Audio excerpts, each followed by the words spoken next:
Salut tout le monde! Aujourd'hui, on est arrivé à Riobamba. La bus de Cuenca à ici, c'était 7h30. C'était excessivement long. Et c'était des voyages très périlleux. Genre que des fois, on roulait, puis genre la montagne, c'était très à pic sur le bord du chemin, ça faisait très peur. Mathis en avait les moins mal. Les mains moites aussi. Ce qui était fou, c'est genre des fois, il fallait qu'il passe 2 bus pour genre, il y en avait un aller-retour. Il devait avoir ça entre les 2 autobus. Là. Fait que, en tout cas, ça faisait un peu peur. Mais sinon, les paysages, c'était débile mental. Là. Vous l'avez vu là, sur les petites vidéos. Là. C'était malade. C'était impressionnant. Là. Fait qu'en tout cas, qu'est-ce qu'on a pensé de Cuenca? On peut dire qu'à date, c'est la ville la plus... moderne et adaptée socialement. Parce que, mettons, ils ont un tramway, ils ont genre, une bus que tu peux utiliser avec une carte. Tu peux même pas payer avec des cents, genre. Ça n'a pas le choix d'être comme une carte que tu tapes. À Guayaquil, il gérait l'argent, il gérait payer. En tout cas, c'était fou à Guayaquil. Ouais, mais en tout cas, à Cuenca, il conduisait mieux. C'était moins redneck. En général, on peut dire que, on a appris que c'était une ville très, très catholique, puis qu'ils ont 52 églises dans le centre principal de la ville. Là. Il y en a legit une à chaque coin de rue quand tu marches. C'est assez intense. Là. Puis aussi, on s'est valu une petite preach en avant de notre hostel. Les gens, on a le droit à une preach, une évangélisation et des cantiques.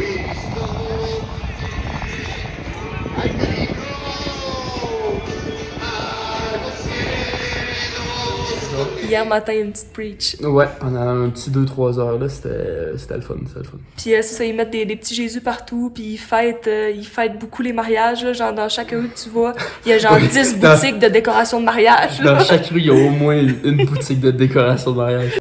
Pourquoi on a entendu la preach, c'est que nous autres, notre hostel, on a bien aimé. Par contre, on était juste en face d'une place publique et dans le centre de la ville. Ça fait qu'il y avait souvent, genre, tard le soir, des enfants, ou pendant toute la journée, des commerçants qui gueulent dans leur fucking microphone toute la journée. Après ça, on a remarqué que les gens sont vraiment gentils. Je sais pas si c'est parce qu'on a des grosses faces de touristes perdus, là, mais à toutes les fois que, genre, on comprenait pas qu'est-ce qui se passait puis ça apparaissait dans nos faces, là, genre, le monde, il venait nous voir puis il était là, il nous expliquait ce qui allait pas puis il nous disait où aller, genre. Hier, en fait, on a essayé d'aller prendre la bus de ville. Mais dans le fond, nous autres, à Guayaquil, il fallait payer en argent. Ça fait que là, on était prêts, on avait notre argent de sortie et tout. Puis là, on passe devant les bus, puis les bus sont genre non. Ouais, genre, ils passent devant nous, puis ils nous prennent pas, le front. Ok, what the fuck? Fait que là, on a fait la tête de... The fuck? On est perdu.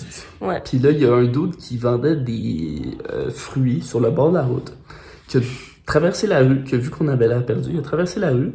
Puis il est venu nous voir, puis il a dit « Hey, faut que vous ayez acheté une carte, puis là, dans la carte, vous allez pouvoir mettre de l'argent. » Puis là, il nous a tout expliqué était où la carte, genre la petite boutique où acheter la carte, puis tout. Là, il a pris 5 minutes de son tête, sérieux, c'était tellement mignon, là.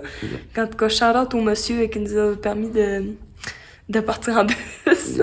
À part ça, comme vous avez pu sûrement le voir dans les vlogs, les bâtiments sont pas mal plus beaux, puis la ville est pas mal plus attirante que Guayaquil, mettons. On voit tout le temps des gens en train de ramasser les trucs à terre.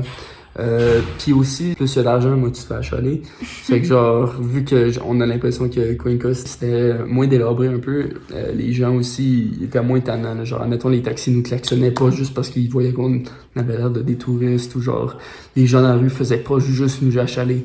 Genre, il y en avait 1 sur 5, admettons, des fois qui essayaient de nous vendre des affaires, mais à Guayaquil, c'était 100% des gens, 100% des marchands, c'était fou. Là. Ouais, mais là, on avait pas mal plus la paix. Tu sais, mettons, moi, à chaque matin, je me levais pour aller chercher des pâtisseries, là. Il y en a pas un qui m'achalait, là. Genre, je marchais ma rue, pis y a personne qui me criait « Tu veux-tu mes fruits ou tu veux-tu mes patates, là? » Puis, dans le fond, il y a pas d'épicerie là-bas. C'est juste il y en a, mais ça pogne vraiment pas, genre. C'est juste le monde dans la rue. Dans les marchés, comme des marchés...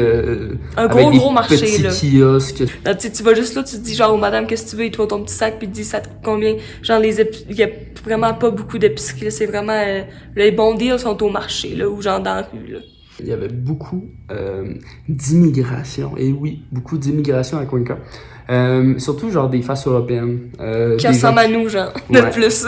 Des gens... Caucasiens. C'est comme ça qu'on le remarque, là. Il y a plus de monde qui parle anglais, dans le fond, là. C'est pas mal ça. Fait que c'était notre petit résumé de Cuenca. C'est notre petite ville préférée à date, je pense. Là, on a bien aimé ça. Là. Demain, on va sûrement aller faire un petit tour de Riobamba, là, marcher dans la ville, puis Moi, je dis ça. Sentir le vibe, là. Sentir le vibe de la ville, là.